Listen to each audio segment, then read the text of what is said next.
Sunil sir, ये जो एक सोची समझी रणनीति के तहत बयान की बात है, लेकिन संघ ने उस पे से पल्ला भी चढ़ा। और दूसरा, कल जो मुलाकात है सर योगी और आरएसएस चीफ के बीच मुलाकात, इसे कैसे देखा जाए? क्योंकि यूपी चुनाव भी है, आने वाले वक्त में यूपी में चुनाव होना है, तो इसको क्या उससे कनेक्ट कर लिया जाए? और बाकी इसके अतिरिक्त क्या इसमें से निहितार्थ निकाले जा सकते हैं? सुनील सर। धन्यवाद संजीव जी। आरएसएस और बीजेपी में विवाद है, इस पे चर्चा करना या उसको गंभीर मानना आरएसएस के नैरेटिव में फंसना है। मैंने ये पूछा, ये भी मैं जी। आरएसएस क्यों विरोध करेगा बीजेपी का? आरएसएस कब विरोध करती रही है बीजेपी? क्या आज आरएसएस को बीजेपी के सत्ता में रहने से जितनी तरह की सुख सुविधाएं हैं नहीं मिल रही हैं? क्या वह अतिरिक्त केंद्र नहीं बने हुए हैं सत्ता के? क्या विशेष अपने संगठन के विस्तार में उनको मदद नहीं मिल रही है? क्या सरकार की कोई ऐसी संस्था है जहां पे सरकारी मनोनयन होने वाला हो और उसमें बिना संघ के पृष्ठभूमि का कोई व्यक्ति काम कर रहा हो? कहीं भी। संघ क्यों विरोध करेगा? यह संघ के द्वारा इस राजनीतिक पराजय से एक दूरी बनाए रखने की कोशिश है।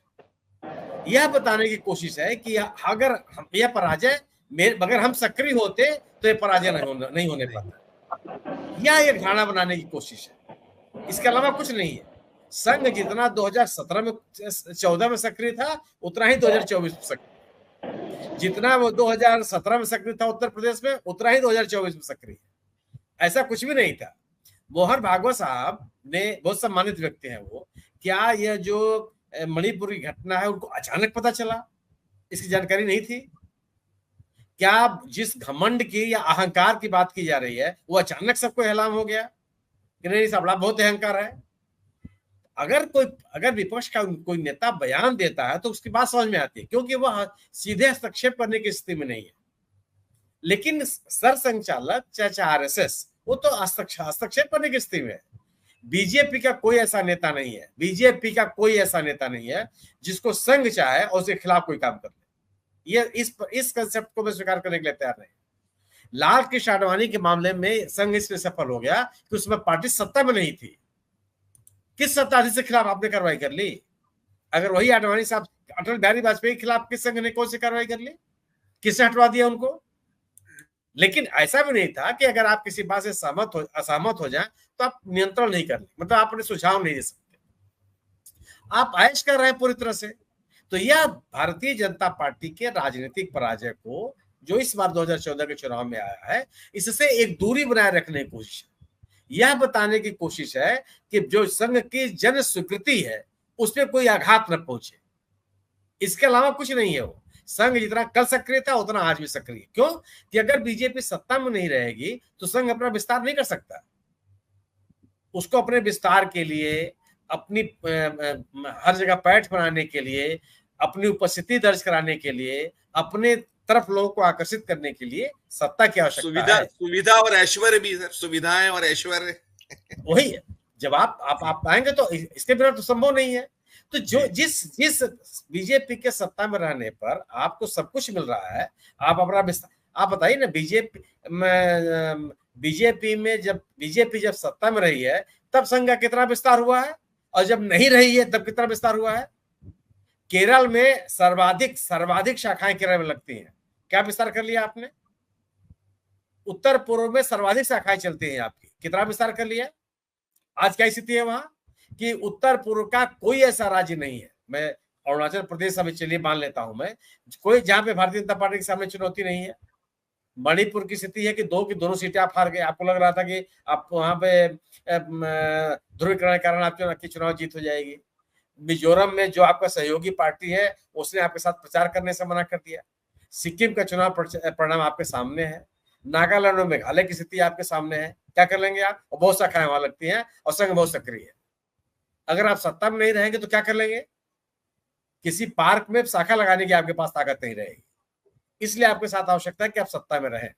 तो यह जो परसेप्शन बनाने की कोशिश की है वह केवल उनके नैरेटिव में फंसना है कि संघ बहुत नाराज है। अरे इंद्रेश कुमार जी की कौन सी ताकत रहेगी अगर सत्ता में नहीं रहेंगे तो? क्यों आज बोल रहे हैं आप? क्या अचानक पता चल गया? जब से नरेंद्र मोदी जी मुख्यमंत्री बने हैं गुजरात के, क्या उस समय उनके अहंकार का अंदाजा नहीं लगा? आज आपको जानकारी हो गई है। सवाल ये नहीं है, सवाल केवल ये है कि संघ ने एक अपना नैरेटिव बनाना शुरू किया है। वह इस चुनाव परिणाम से अपनी दूरी बनाने की कोशिश कर रही है कि अगर हम इसमें हम भागीदार नहीं। बिल्कुल, केवल है, केवल और केवल है, हमारे लोग, हमारे समर्थक इंटैक्ट हैं और उतनी ही श्रद्धा के साथ लगे हुए हैं जितना पहले भी थे। ये केवल, अब क्या कर लेंगे भाई? संघ अगर सक्रिय भी होता, अगर नहीं सक्रिय था और सक्रिय होता था, मैं मान लेता हूं, तो क्या कर लेंगे आप? क्या महाराष्ट्र में संघ की शाखाएं नहीं लगती हैं? क्या राजस्थान में संघ की शाखाएं नहीं लगती हैं? क्या उत्तर प्रदेश में संघ मौजूद नहीं है? किस बिना पर आप कह सकते हैं कि अच्छा, आप एक अगर मान लीजिए कि उत्तर प्रदेश में और राजस्थान में सक्रिय नहीं थी, तो क्या आप स्वीकार करेंगे कि मध्य प्रदेश में जो सफलता मिली है वह बिना संघ की सक्रियता के मिल गई है? सभी की सभी सीटें आपने जीत ली, बिना संघ की सक्रियता के मिल गई आपको? वो तो आपका एक, आप यह स्वीकार करने के लिए तैयार हैं कि गुजरात में जो आपको सफलताएं मिली है बिना संघ के मिली है, हमको कोई आवश्यकता नहीं है, या जो लोग परसेप्शन बनाने का प्रयास कर रहे हैं वो स्वीकार कर लेंगे इस बात को? यह एक अलग तरह का नैरेटिव है। यह नैरेटिव केवल यही है, वो संघ को बचाए रखने की, उसकी सार्वजनिक छवि को प्रभावित न होने देने की। बिल्कुल, यह बिल्कुल सही है। मैं अरुण जी की इस बात से मैं सहमत हूं कि अगर बहुजन समाज पार्टी भी इस गठबंधन में शामिल होता तो निश्चित रूप से स्थितियां एकदम अलग होती और खराब होती भारतीय जनता पार्टी के लिए। इसीलिए भारतीय जनता पार्टी ने कोशिश करके बहुजन समाज पार्टी को मैदान में बनाए रखा। 14 15 इनके उम्मीदवार बदल दिए गए। क्यों बदल दिए गए?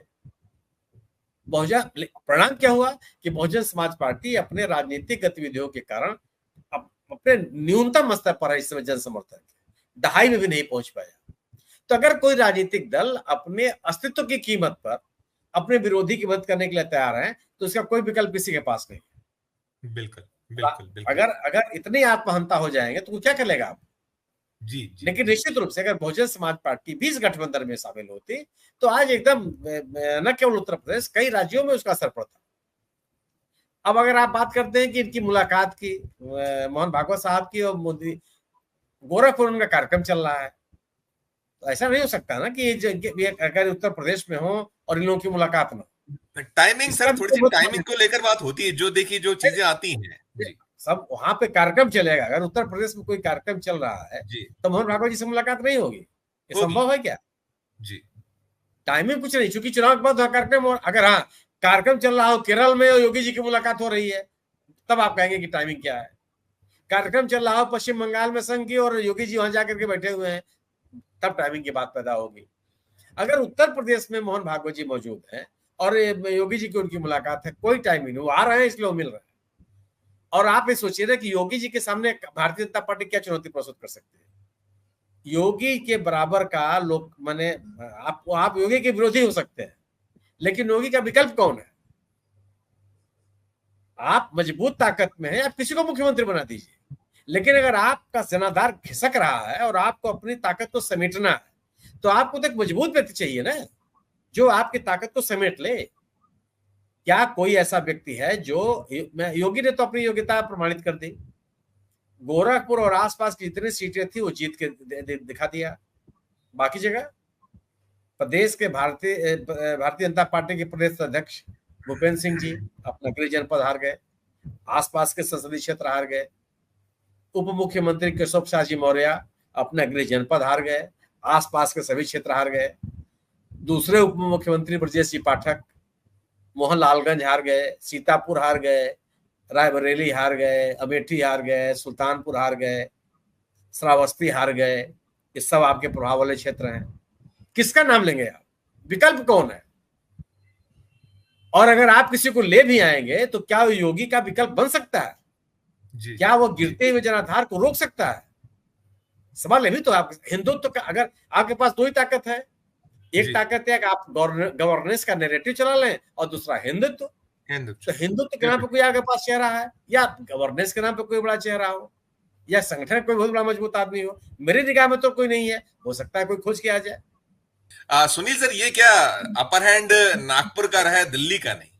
आपने कहा नैरेटिव वाली बात को कहीं कुछ जचती है कि नैरेटिव सेट करने की भी कोशिश है कुछ इसके पीछे की, बाकी मुद्दे कहीं ना कहीं पीछे रहते रहे जो है, या हम अपर हैंड रहे, विपक्ष के आगे निकल गए, लेकिन ये देखा जाए कि वो अपर हैंड की बात तो कहीं ना कहीं इसमें पीछे है। नहीं तो आरएसएस के बाहर थोड़ी जा सकती है बीजेपी, नहीं, संभव मोदी, ही मैं नहीं है। सीधे मोदी मोदी की बात करता हूँ, मोदी का जो मोदी एक। तो सवाल जी है ना कि मोदी की ही बात कीजिए आप, मोदी भी आरएसएस के पकड़ के बाहर थोड़े होंगे। ये संभव ही नहीं है कि आज जो कर रहे हैं उस पे आरएसएस में नाराजगी है, जिस दिन नाराजगी होगी आप रह नहीं सकते हो, उस तरह का संगठन नहीं है।